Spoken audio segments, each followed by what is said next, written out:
Bien, merci. Oui, bonjour, rebonjour à tous et à toutes. On va effectivement continuer de parler de ce sujet de la décarbonation ce matin, de ces nouvelles énergies qui est au cœur de nos échanges. On va parler d'électrification des usages. À présent, on va avoir une petite séquence électrique. On démarre avec vous, Nicolas Perrin, parce que effectivement, on sait qu'on veut aller sur le sujet de l'électrique sur ce territoire, mais une fois qu'on a dit il faut le faire, il faut adapter les réseaux. Ça va être votre job, justement.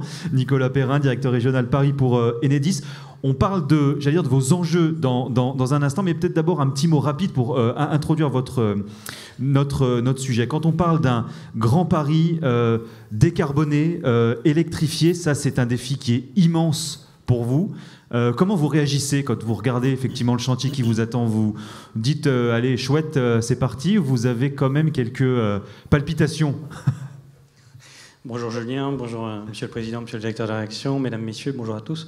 Il peut y avoir quelques jours où on a quelques palpitations. Oui, ça arrive quand même. Mais vous savez, sans fierté aucune mal placée, mais on a réussi à électrifier une grosse partie des Jeux Olympiques et Paralympiques de Paris 2024. On va en parler dans un instant. On a réussi le pari et donc on repart confiant et fier pour affronter effectivement un défi important, puisque on a un lien particulier. Les réseaux électriques ont nécessairement un lien particulier avec le territoire. On est imprégné de ce qui est en train de se passer sur le territoire et de la façon dont il se transforme. Et puis on permet aussi cette transformation et on accompagne cette décarbonation. Donc on a des enjeux qui sont multiples. On pourra peut-être les passer en revue. Effectivement. Et on travaille avec les différents acteurs du territoire pour accompagner et faciliter cette trajectoire de décarbonation. Et il y a une formule que vous donnez souvent que je trouve assez incroyable dans la formulation, c'est que là on s'apprête, on est en train de mettre en marche la deuxième électrification massive d'après-guerre. Alors absolument. C'est nous donner un peu l'échelle effectivement des enjeux. C'est une formule qu'on reprend régulièrement, la deuxième électrification, avec deux jambes. Une jambe qui concerne l'accompagnement de la mobilité électrique. Et forcément, quand on a une transformation de la mobilité électrique, que ce soit sur les infrastructures mutualisées, comme l'accompagnement qu'on peut donner sur des acteurs comme la RATP, ou que ce soit l'accompagnement sur la recharge des véhicules électriques. On va bientôt passer à plus de 2 millions de points de charge sur le territoire national. Ces 2 millions de points de charge sur le territoire national, c'est 500 000 points de charge sur le territoire francilien. Donc c'est un quart de la recharge qui doit être organisée. Cette recharge, on arrive tous et toutes à la visualiser assez facilement sur les bornes de recharge qui sont installées en surface. Mais finalement, c'est un épiphénomène, ces bornes de recharge en surface. C'est beaucoup de travail pour les différents acteurs qui sont mobilisés sur ce sujet-là. L'enjeu pour nous, et en lien avec les débats qui ont eu lieu juste avant, c'est de transformer l'existant et donc de créer des points de charge en résidentiel collectif dans les parkings qui sont déjà existants. Et oui. Alors, les enjeux, justement, en 2 minutes, j'allais dire vos 3-4 principaux enjeux, ceux qui sont les plus importants pour vous, ceux qui vous donnent, comme on le disait au début, un peu de motivation, mais aussi parfois un peu de palpitation. Bon, je vais prendre 4 mots: mobilité, observabilité, injection et puis résilience. Je vous en prie. Allez, on y va. Donc la mobilité électrique, j'en ai parlé. On doit faire face à une vague qui commence à venir de raccordement, notamment en résidentiel collectif. Et on doit accompagner la transformation du bâti pour pouvoir permettre la recharge des véhicules électriques, notamment quand ils ne roulent pas. Un véhicule, ça roule quasiment jamais sur une journée de 24 heures. Et donc, il faut qu'on profite de ce stationnement pour pouvoir recharger le véhicule. Ça, c'est le travail d'Enedis. Il y a d'autres solutions qui peuvent exister également. Mais nous, on est là avec une solution réseau électrique auto qui permet d'accompagner les copropriétés dans la recharge des véhicules électriques. Observabilité, c'est un peu tout l'enjeu qu'on a eu sur la démultiplication du Linky. On ne va pas vous le cacher.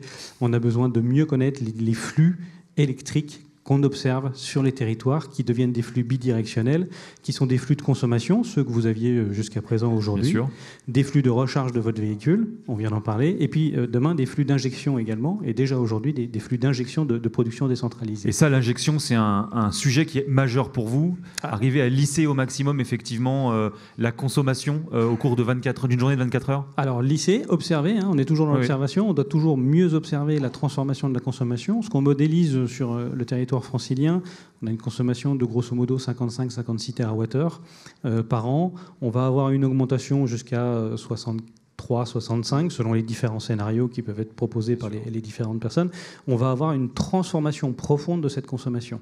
Donc on a par exemple des data centers qui s'implantent sur les territoires franciliens, qui viennent consommer différemment. On a des actions de sobriété qui permettent aux particuliers de mieux maîtriser. On a des actions d'amélioration de la qualité du bâti qui permettent de limiter la consommation. Et donc, on a une transformation profonde de la consommation, à la fois en volume et à la fois en courbe de charge. On a besoin de mieux l'observer pour pouvoir ajuster effectivement le dimensionnement des réseaux et répondre à cette nouvelle électrification. Dernier point très rapide, parce que ça va gonguer maintenant ou dans quelques secondes. Cette société décarbonée, elle effectivement arrive aussi dans un environnement climatique qui est en train de beaucoup changer. On nous voit dans l'actualité les inondations en Espagne. On n'est pas effectivement à l'abri de ce type de choses. On voit effectivement la tempête de très fort vent qu'on a connue en région Rhône-Alpes il y a seulement quelques jours. Ça aussi, c'est un sujet pour vous d'arriver à décarboner, mais aussi s'adapter aux extrémités climatiques qu'on puisse connaître parfois. Alors, s'adapter aux aléas climatiques, c'est le fondement, c'est notre ADN. Depuis que les réseaux existent, on doit s'adapter à des aléas climatiques. On doit d'autant plus s'adapter à des aléas climatiques que dans une société décarbonée, la dépendance aux produits électriques, elle est fondamentale. Oui. Sur le territoire francilien, parisien et francilien, on a deux enjeux qui sont relativement importants en termes d'aléas climatiques. Ce sont les canicules, les épisodes caniculaires. Bien sûr. Parce qu'on a une grosse partie des réseaux qui sont enfouis. Et donc, on est beaucoup moins sujet aux aléas vent, comme on peut connaître les collègues en Bretagne et en Pays de Loire ces derniers temps. Et puis, ce sont les inondations. Donc on investit 1 milliard d'euros chaque année sur la résolution des aléas climatiques au plan national. On investit 500 millions d'euros sur le territoire francilien chaque année pour pouvoir assurer la résilience de ces réseaux souterrains, notamment en épisode de canicule, et également, dans le cadre de la stratégie globale de lutte contre les inondations, en cas d'épisode de crue ou de ruissellement excessif. Ça fait aussi partie de vos enjeux. Merci beaucoup. Nous étions avec Nicolas Perrin, directeur régional Paris d'Enedis, qu'on peut applaudir et remercier. Merci beaucoup, à vous, Nicolas. Merci.